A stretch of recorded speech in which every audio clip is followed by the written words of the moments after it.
Welcome to Variations 4, the immune system unit, and covering HIV and AIDS. In this video, we'll cover question 5 to 8.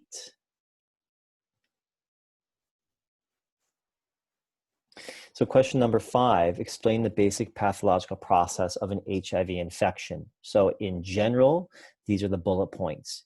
HIV attaches to the CD4 receptor of a T cell, works its way into the cell, incorporates its DNA, has daughter cells,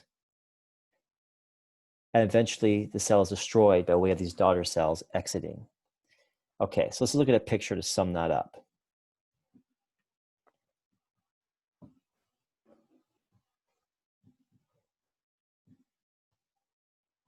So if we look at this picture here, then what we see is HIV attaching to the CD4 receptor. HIV works its way into the cell, incorporates its DNA, replicates itself into daughter cells. These daughter cells exit the healthy T cell, well, the infected T cell, thereby destroying the healthy T cell and producing multiple HIV-infected cells, which are viruses, which there go on and continue to infect other T cells. It just keeps going. So each T cell is basically transformed into multiple HIV viral units that can go and infect. And that's why HIV can rise and convert, lower CD4 count and rise in the body. The viral loads rise so quickly in the body.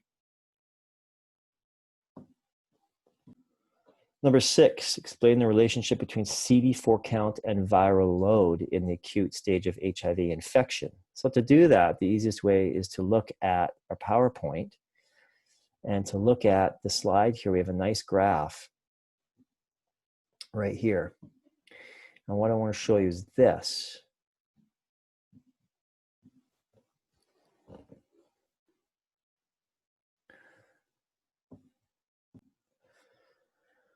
So someone gets infected with HIV. Okay, this is assuming they don't know it, and this whole graph here is assuming that they don't get any treatment. So over on the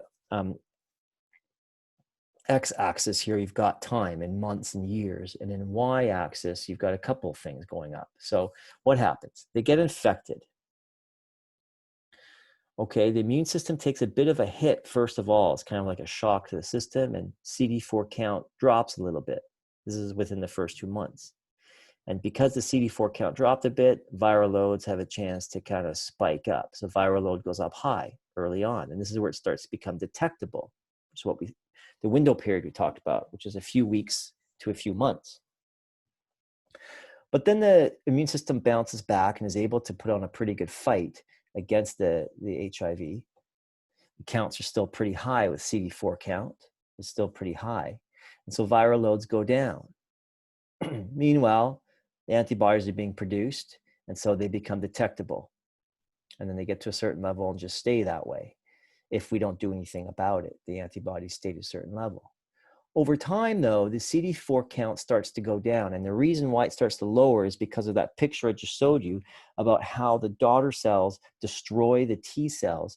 And for every T cell, you get many, many viral cells created, HIV-infected cells created. Every one T cell gets destroyed to create multiple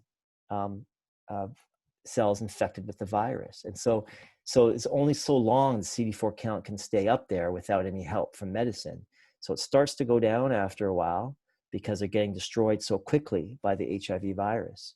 Once the T cell count gets down low enough, the virus is able to just take off in the system and rise up.